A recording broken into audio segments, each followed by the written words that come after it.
ఇదైతే మాత్రం అస్సలు మిస్ అవ్వద్దండి. విశేషమైన శ్రావణ మాసంలో మీరు ఈ ఒక వారాలు అనేవి చేస్తే మీకున్న కష్టాలైతే కంపల్సరీగా గట్టెక్కుతాయండి. భక్తితో చెయ్యాలండి. ఇది నేను 2వ సంవత్సరం అయితే చేస్తున్నాను. అమ్మవారికి ఫస్ట్ అభిషేకం అయితే చేసుకుంటున్నానండి. ఏ వారాలు అనేది దానికోసం నేను ఇంకొక వీడియో డీటెయిల్గా పెడతాను. ఫస్ట్ అయితే అభిషేకం అయితే చూసేసేయండి. పంచామృతాలతో పాలు, పెరుగు, తేనె, నెయ్యి, పంచదార, ఈ 5 పంచామృతాలు.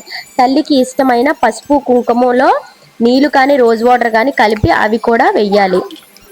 ఇవి పూర్తయిన తర్వాత తల్లిని నీట్గా శుభ్రం చేసుకొని గంధము, కుంకుమ, బొట్లు పెట్టుకొని పువ్వులు పెట్టుకొని మనం ధూపం అయితే ఇచ్చుకొని దండం పెట్టుకొని కాసేపు తల్లిని నిండుగా చూసుకొని నేనైతే కాసు కూడా వేస్తానండి. ఇదైతే పాత కాసే, తల్లికి ఎప్పుడు నిత్యం అయితే ఉంచుతాను.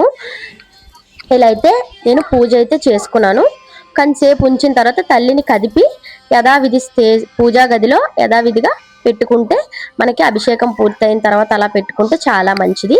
పూజా వీడియో తప్పకుండా చూడండి. ఇంకొకటి ఉంది, మీకు ఇంకా ఏమైనా డౌట్స్ కానీ ఉంటే నాకైతే మెసేజ్ చేయండి. నన్ను ఇలాగే సపోర్ట్ చేస్తారని మనస్ఫూర్తిగా కోరుకుంటున్నాను. అలాగే తల్లికి గాజులు కూడా సమర్పించుకున్నాను, ధూపం సమర్పించుకొని పువ్వులు కూడా పెట్టుకున్నానండి. మీకు ఇంకా పూజా డీటెయిల్స్, కలశం ఎలా పెట్టాలి, తల్లి విగ్రహం గురించి డీటెయిల్స్ చాలామంది అడుగుతున్నారు. ఇవన్నీ కూడా నేను ఇంకొక వీడియోలో పెడతాను కంపల్సరీగా.